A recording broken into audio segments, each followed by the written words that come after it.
무릎이 시큰거리고 계단을 오를 때마다 통증이 느껴지면 많은 분들이 약국이나 편의점에서 소염진 통제를 하나 꺼내 드십니다. 빠르게 효과가 나타나고 통증이 줄어드는 느낌이 들기 때문에 습관적으로 복용하게 되는 분들도 많습니다. 그런데 이 약이 위장에 어떤 일을 하고 있는지, 그리고 그 피해가 얼마나 조용히 진행되는지 정확히 알고 계신 분은 그다지 많지 않습니다. 오늘 이 이야기를 끝까지 들으시면 소염진 통제를 바라보는 시선이 달라질 것입니다.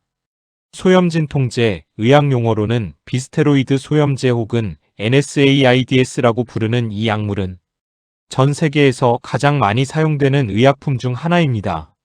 무릎 통증은 물론 허리 통증, 두통, 생리통, 치통, 수술 후 통증 완화에 이르기까지 광범위하게 쓰입니다. 우리가 약국에서 흔히 접하는 이부프로펜, 나프록센, 디클로페낙 그리고 아스피린이 모두 이 계열에 속합니다. 문제는 이 약들이 통증과 염증을 가라앉히는 바로 그 과정에서 위장을 보호하는 핵심 방어막을 동시에 허물어버린다는 점입니다. 이것은 약의 부작용이라기보다 약의 작동 원리 자체에 내재된 딜레마입니다. 우리 몸에는 사이클로옥시게나제, 줄여서 COX라는 효소가 있습니다. 이 COX 효소에는 두 가지 종류가 있는데 COX-1과 COX-2입니다. COX-2는 주로 염증 반응이 일어날 때 활성화되어 통증과 발열, 붓기를 유발하는 신호물질을 만들어냅니다. 소염진 통제는 바로 이 COX-1을 억제함으로써 염증과 통증을 줄여줍니다. 그런데 문제는 COX-1입니다.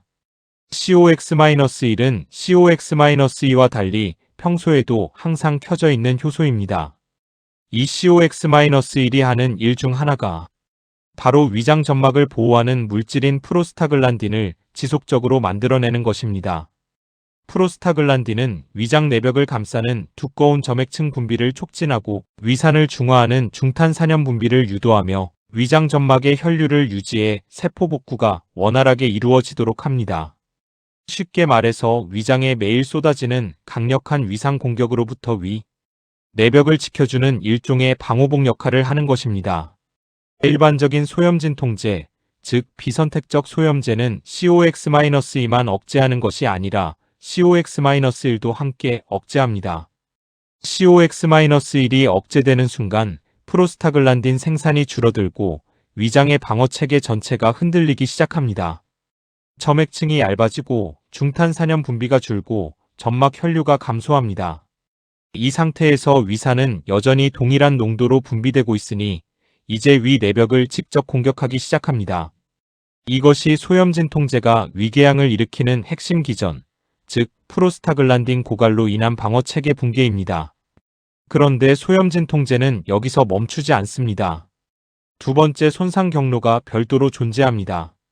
이 약들은 화학적으로 산성 물질이기 때문에 위장, 점막 세포 내부로 직접 침투하여 세포막을 구성하는 인지질 성분을 파괴하고 세포의 에너지 생산 공장인 미토콘드리아의 기능을 교란시킵니다.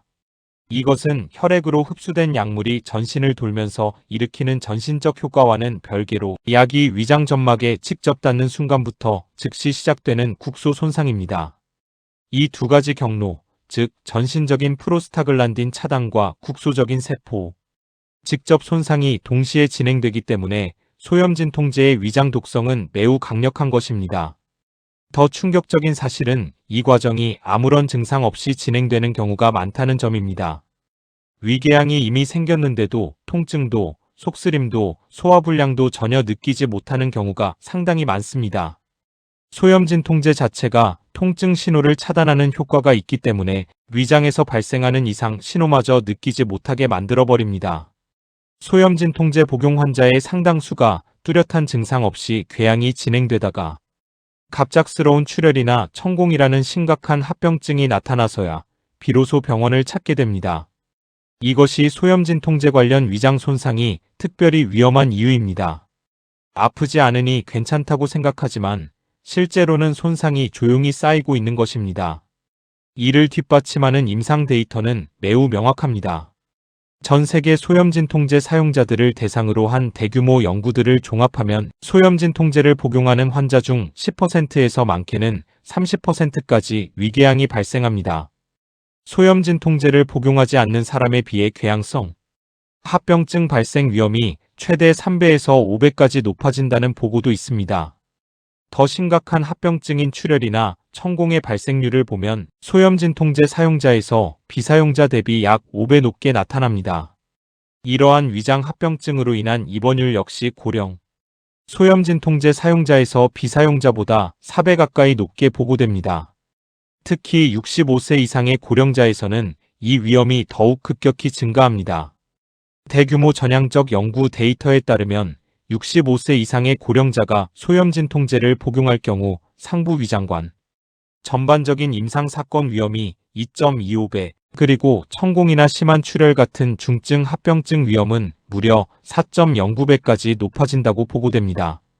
나이가 들면서 위장 점막의 자가 복구 능력이 자연스럽게 떨어지고 평소에 혈압약이나 혈액순환 개선제, 항응고제를 함께 복용하고 있는 경우가 많기 때문입니다. 특히 소염진통제와 항응고제나 항혈소판제를 함께 복용하면 위장 출혈 위험이 단독 복용에 비해 비약적으로 증가합니다. 여기에 헬리코박터 파일로리균 감염이라는 요소가 더해지면 상황은 훨씬 심각해집니다. 헬리코박터균은 위장 점막의 방어 체계를 독자적으로 약화시키는 세균인데 소염진통제와 함께 작용하면 단순한 합산이 아닌 상승작용을 일으킵니다. 두 가지 위험 요소를 동시에 가지고 있는 사람에서의 위궤양 및 합병증 위험은 각 요소를 단독으로 가진 경우에 비해 3.5배 이상 높다는 메타 분석 결과가 있습니다. 그렇다면 왜 이런 위험을 안고도 이렇게 많은 사람들이 소염진통제를 무분별하게 복용하는 걸까요?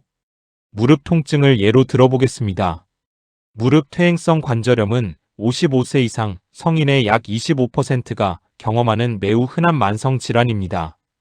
관절 통증은 일상생활을 방해하고 계단 오르내리기, 걷기, 앉고 일어서기 등 기본적인 동작조차 힘들게 만듭니다. 통증을 빨리 효과적으로 줄여주는 소염진통제는 이런 분들에게 거의 필수 약처럼 느껴집니다. 처음엔 통증이 심할 때만 간헐적으로 먹다가 어느새 매일 먹는 약이 되고 그것도 부족해서 여러 종류를 함께 복용하거나 용량을 마음대로 늘리는 경우까지 생깁니다. 이 과정에서 위장 손상은 차곡차곡 누적됩니다.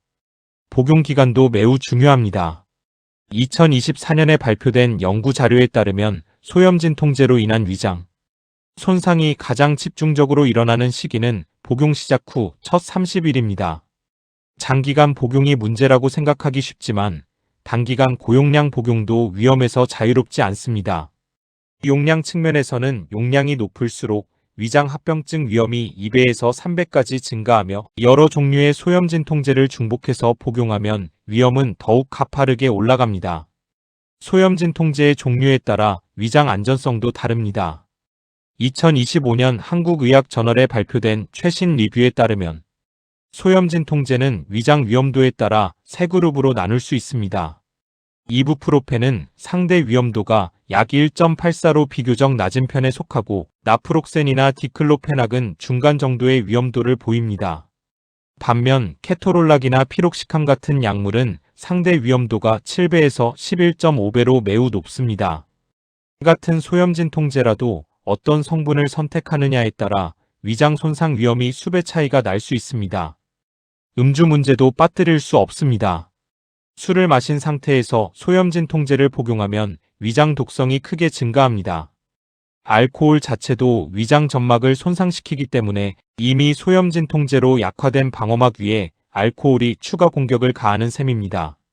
술자리 다음날 두통이나 몸살 기운에 소염진통제를 먹는 습관은 단기적으로는 증상을 완화하지만 위장에는 복합적인 손상을 가져옵니다. 그렇다면 소염진통제를 아예 먹지 말아야 할까요? 그건 아닙니다. 소염진통제는 분명히 효과가 있고 적절히 사용하면 삶의 질을 크게 높여줄 수 있는 약입니다. 핵심은 올바르게 사용하는 것입니다. 먼저 가장 중요한 원칙은 최소 기간, 최소 용량으로 복용하는 것입니다. 통증이 있을 때만 필요한 만큼만 복용하고 증상이 좋아지면 즉시 중단해야 합니다. 만성 통증 때문에 장기적으로 복용해야 하는 상황이라면 반드시 의사와 상담하여 위장 보호 방안을 함께 마련해야 합니다. 음식과 함께 복용하는 것도 중요합니다. 공복에 소염진 통제를 복용하면 위장 점막의 직접적인 자극이 훨씬 강해집니다. 식후 30분 이내에 복용하면 음식이 완충 역할을 해주어 점막 직접 손상을 어느 정도 줄일 수 있습니다. 위장 보호제 병행도 중요한 전략입니다. 소염진 통제를 장기적으로 복용해야 하거나 위궤양 병력이 있거나 65세 이상이거나 항응고제를 함께 복용하는 경우 등 위험 요인이 있는 분들은 소염진 통제와 함께 위산 분비를 억제하는 양성자 펌프 억제제, 계열의 위장 보호제를 반드시 함께 복용해야 합니다. 임상 연구 결과를 보면 이러한 위장 보호제를 함께 복용했을 때 소염진 통제로 인한 궤양 발생률을 크게 낮출 수 있습니다. 위장 보호제 없이 6개월 동안 소염진 통제를 복용한 그룹에서 궤양 발생률이 17%에 달했던 반면 위장 보호제를 함께 복용한 그룹에서는 5% 이하로 줄어들었다는 임상 데이터가 있습니다. 소염진 통제 대신 아세트아미노펜을 고려하는 것도 방법입니다. 아세트아미노펜은 소염 효과는 없지만 진통 효과가 있으며 위장 점막에 대한 독성이 소염진 통제에 비해 훨씬 낮습니다. 물론 아세트아미노펜도 간에 부담을 줄 수 있으므로 권고 용량을 초과하지 않아야 하지만 단순 통증 완화 목적이라면 소염진 통제보다 위장 안전성 측면에서 유리한 선택이 될 수 있습니다. 그리고 소염진 통제 복용 중 위장에서 이상 신호가 느껴진다면 절대 참지 마세요. 속쓰림, 상복부 통증, 메스꺼움, 소화불량, 식욕 감소, 대변이 검거나 끈적해지는 증상, 구토에 피가 섞여 나오는 증상은 모두 위장 손상의 경고 신호입니다. 특히 검은색 대변이나 혈변이 나타나면 이미 위장 출혈이 시작된 것일 수 있으니 즉시 병원을 찾아야 합니다. 우리가 무심코 집어드는 소염진 통제 한 알이 무릎의 통증을 줄여주는 동안 위장에서는 조용히 다른 이야기가 펼쳐지고 있습니다. 약은 효과만큼이나 위험도 함께 가지고 있습니다. 알고 먹는 것과 모르고 먹는 것의 차이가 여러분의 위장을 지키는 첫걸음입니다.